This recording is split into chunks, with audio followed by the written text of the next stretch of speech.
Good morning. I'm higher vibrations and so are you. Many people have been asking me questions about what is a dark night of the soul, what is shadow work, which is the solution to or facing head on in order to resolve the dark night of the soul more efficiently. And this is called shadow work. And what is the shadow self or shadow aspect? The shadow aspects, as well as all of these things, often imply something that is innately evil or bad. This is not correct. What does it look like though when you're in a dark night of the soul? It can look like depression.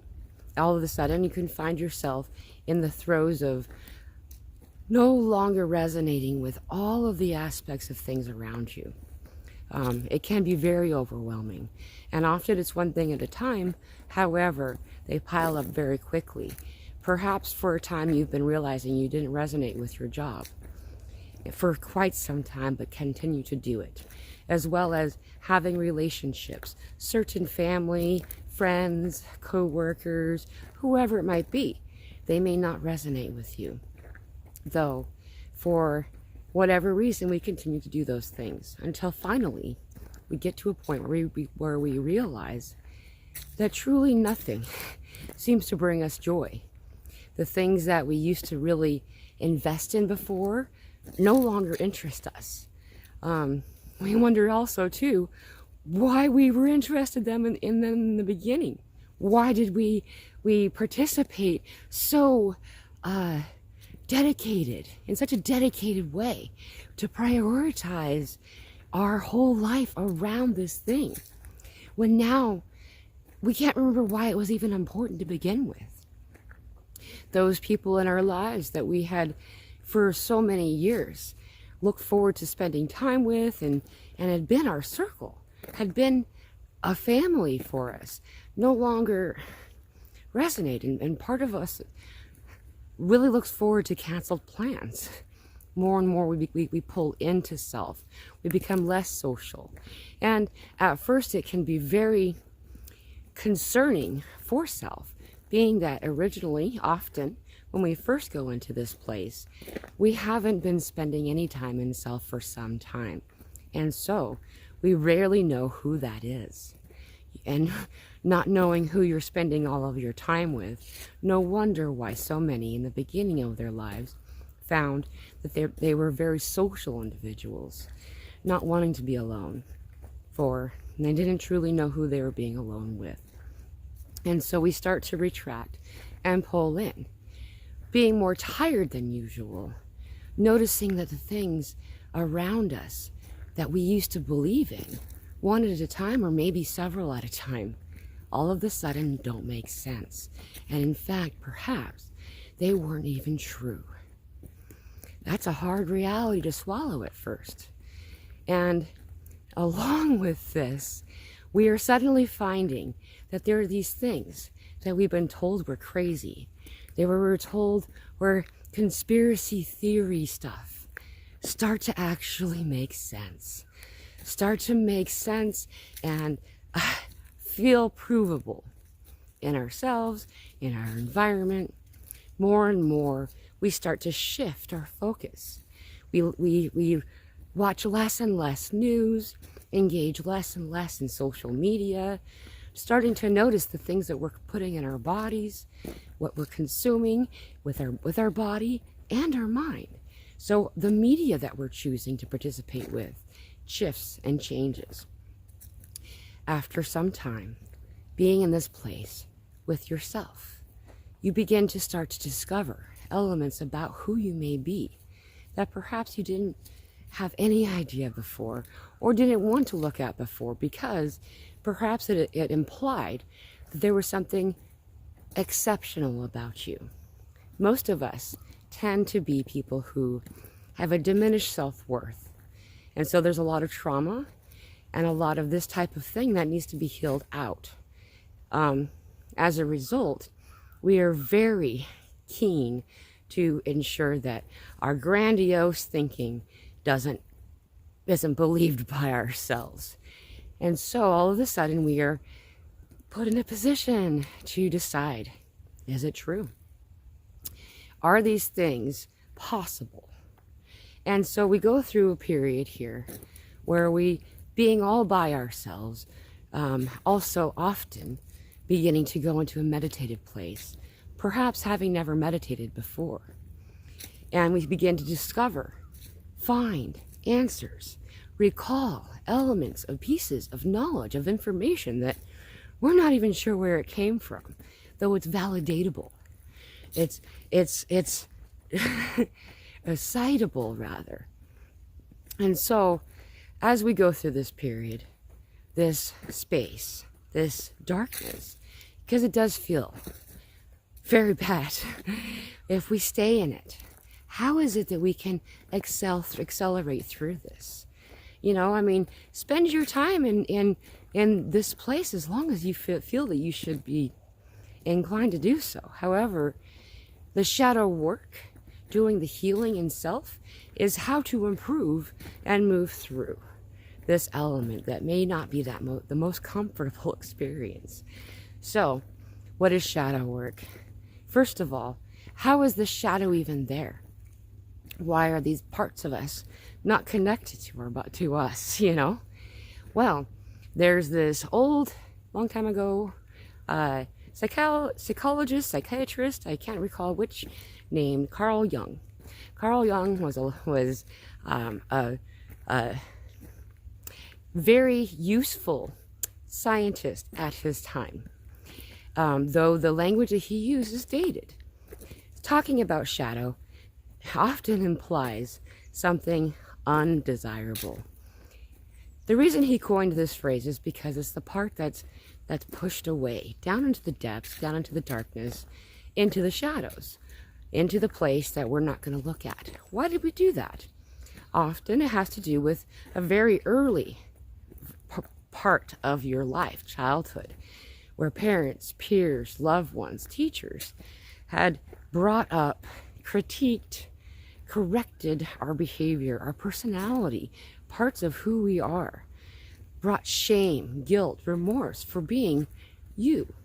And those parts that were declared as undesirable then become cut away in some way. They're always part of us. They're always hiding in the depths. Sometimes we feel them.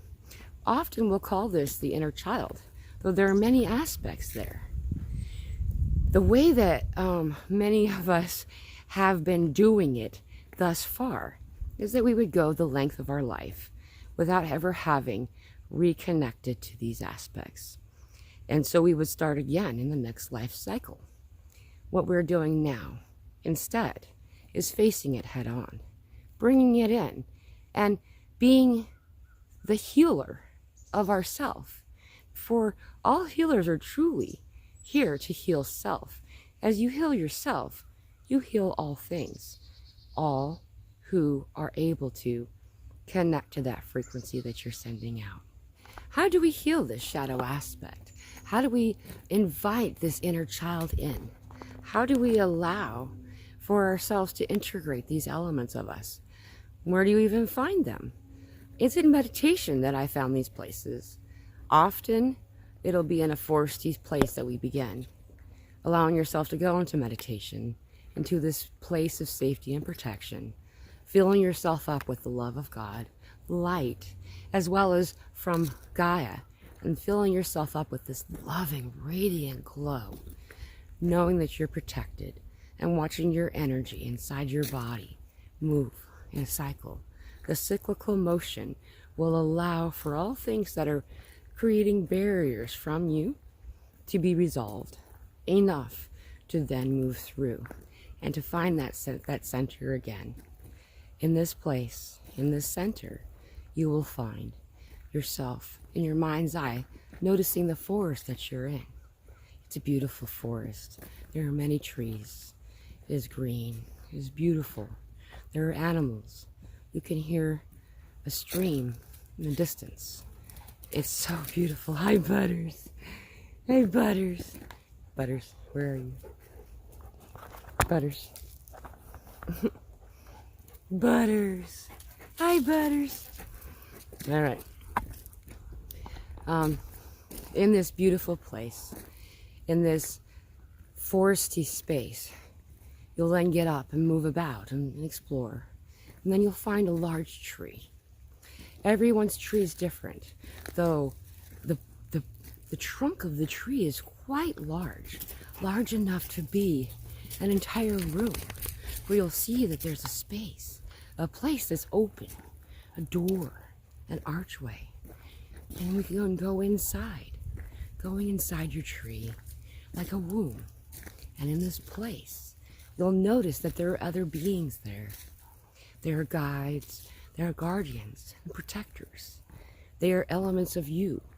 They are what we would call family from star nations. All of these star nations uniting in this place, in your womb. The womb where you reside, your room.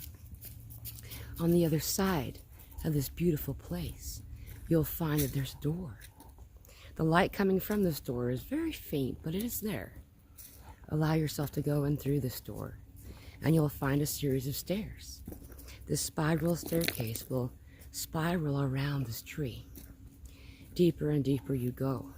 You'll also notice as you're taking these steps that only a few stairs are lit up at a time. The step you're stepping upon, and a few before and after you. The rest is in darkness. As you step down each time upon these stairs, you also notice that these golden stairs, sometimes they're silver, are encrusted with gems, with crystals, with high-frequency stones, moving down and down and down into this place, your center. And just as you begin to reach the base, all space down there lights up with this golden white light. And this golden white light is love. It is so beautiful. And it will begin to show you how many beings are there, awaiting your arrival, there to assist you in some beautiful, guiding way. Many of these beings, these energies, you could call mythical creatures, perhaps, based on the Western standard of the way that they identify such things. However, there are others. There are children. Often, I would say, most people have more than one inner child. This intrigues me. I find that each child there, in this place, in this space, represents another life cycle. The inner child perhaps never reintegrated previously. And these children, often shy, feeling neglected, scorned in some way, take some time, but eventually will come to you, speak to you. Often we get to take this child and embrace them. And as we embrace our inner child, our inner aspects, loving them, telling them that they're okay, that they are loved, that they are seen. And as we take this child in our arms, we often find that we climb the stairs again with this child still with us, integrating. And sometimes not. We can go back to this place many times, and I suggest that you do. This is a very sacred place. In the hollow depths of a tree, the drum, the womb, the place of your beginning. And as you go to this place, each time, you'll find that there's more and more healing to have been done. Oh no, the dog found my cup of... Good boy. Each time we go back to this place, we'll find that there's more and more to be healed. I often will have experiences with rivers and waterfalls of rainbow. And not like the straight, stacked, straight line rainbows that you'll see in this place, but blurred, and they move. You can enter the pool at the base of the waterfall and have much healing there in this place. Integration of all aspects, for each color represents another part of you. You can also move through the curtain of the waterfall into a cave behind it. If you don't like water, you can move around the pool and go to the place that's perfectly set behind the waterfall, where you can walk into the cave. This is a deeper place. This is the depths of you. And as we go here, often, if you choose to go deep enough down this beautiful cavern, this cave, you'll find that you're actually above. You can go deep enough into self that you will find yourself looking out at the entire universe again. In this place, often people in this place that many call the void can be one of the most healing places to go. Here you are safe, protected, and allowed to be every part of you. Every part of you.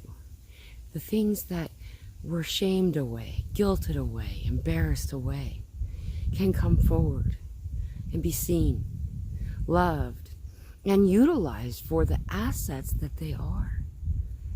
More and more as we integrate this inner child, these aspects of ourselves, we'll find that these mythical creatures about in this place are also aspects of you. They're not mythical at all. Simply a reality that had been unseen. Or perhaps it had. For these creatures, these beings, they exist in our books. They exist perhaps with misleading stories. And now, one at a time, they can integrate as wise beings of guidance. And finding this is you, in some regard, an aspect of you that had been abandoned, forgotten, or denied, one at a time. While this is occurring, you're also finding, usually, we're changing the way that we are interacting with the world about us. No longer consuming news, no longer consuming certain types of foods. Noticing that the way we consume isn't simply what we eat, but also what we ingest in the media that we participate in, that we witness, that we watch, and that we bring into our reality. More and more we realize that there are parts of us, things that we've done, that don't resonate because they are an anti-frequency, that they pull us down in some way. More and more we start to engage in other practices. Yoga is one that's typical. Also eating more cleanly. We start to listen to our bodies. We start to figure out what it is our body's trying to tell us. I don't know about y'all, but there was a time there where I would always simply take an antacid rather than choosing to eliminate certain foods that my body was declaring they didn't want. Instead, I would medicate. I would have to take naps after I ate.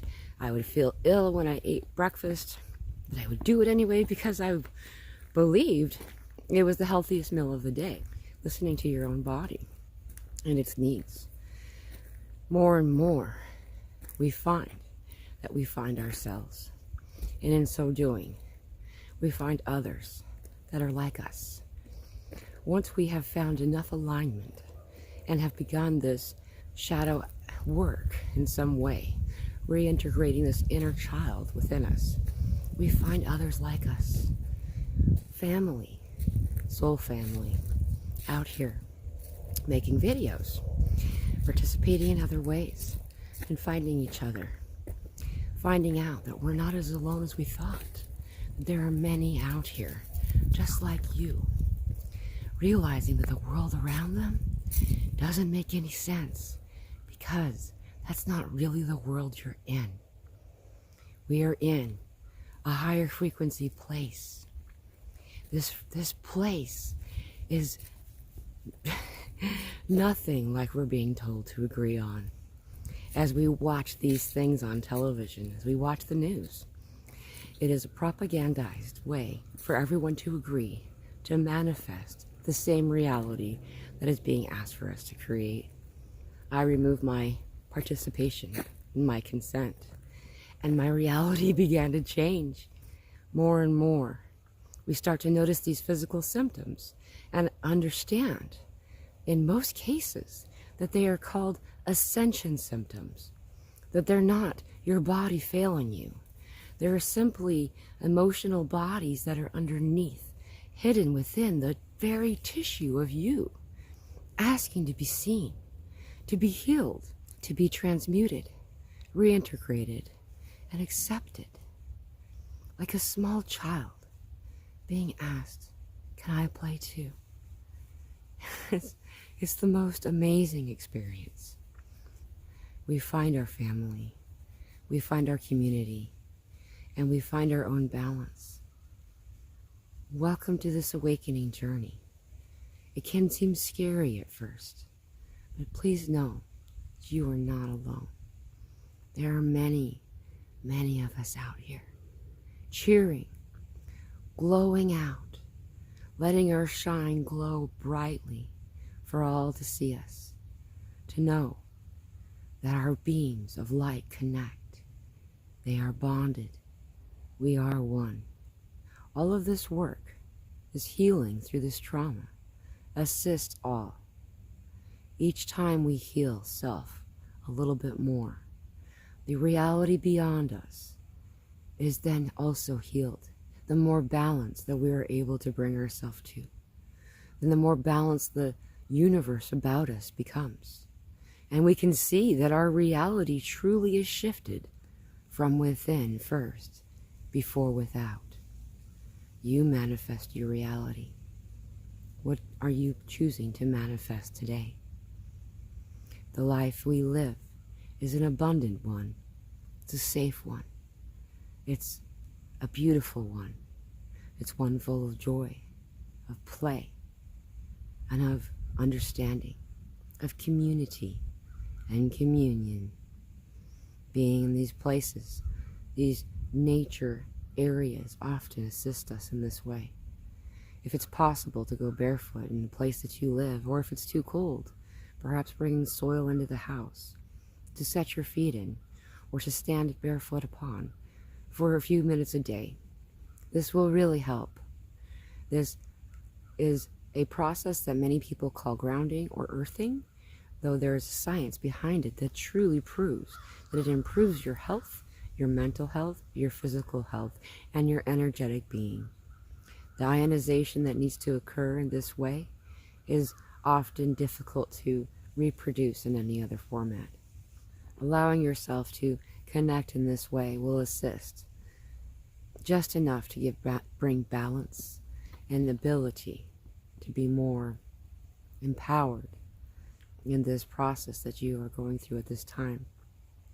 Though above all else, I'm often guided to remind all to use your throat chakra, speaking your truth, talking about what we're talking about here. It's hard to do at first. We've been taught over many, many, many years of conditioning, life cycles, lifetimes before this lifetime, that if we are to tell our truth, there'll be some type of consequence, that something will occur that will be unfavorable for us. And because this had occurred in the past, though now we're in a time where we can speak our truth, where it is listened to, accepted, and more is being asked for. Speaking your truth, whether it be in this format like I'm doing now, or typing comments in this video, or any video, sharing yourself, parts about you and what's going on. Really help others. I can't count how many times I've seen somebody type in the Telegram group that we have, saying, this is what's going on with me. Anybody else? Wow, I'm really having a hard time. What's going on? And how many people answer back, me too. Me too. Thank you for saying it. That was so validating. Thank you. There are many places this can be done. And if you would allow yourself to reach out just a little bit, just beyond your comfort zone, trying something new, knowing that you're okay, that you're safe in these places, in these rooms, in these spaces, these containers of light. You start to expand this throat chakra, and you'll find activation in your throat. Many people having thyroid and throat-related things going on at this time, having to do with the body asking for its use. Your body speaks to you, and it always will. It is telling you and guiding you just like any of your guides. Listen to your body. Thank you for your service and for all that you have done. There's so much trauma that you took on in this life, and as a result, there's healing to be done. And also, each time that you heal an aspect, you'll find the echo reaching out in the cosmos and in your neighbors, those about you who had also had some type of experience similar enough to yours, but perhaps slightly more, that were unable to address it at this time. Chronic depression keeping them from being able to do anything.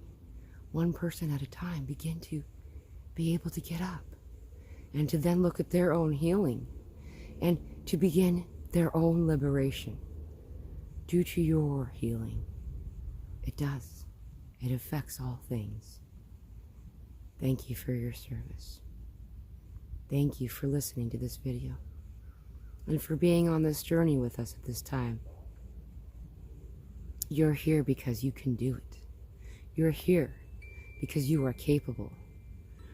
There are only the most brilliant, brightly shining lights here at this time. Thank you for allowing yourself to be counted among us. I'm sending you so much love. You've got this. Please don't give up.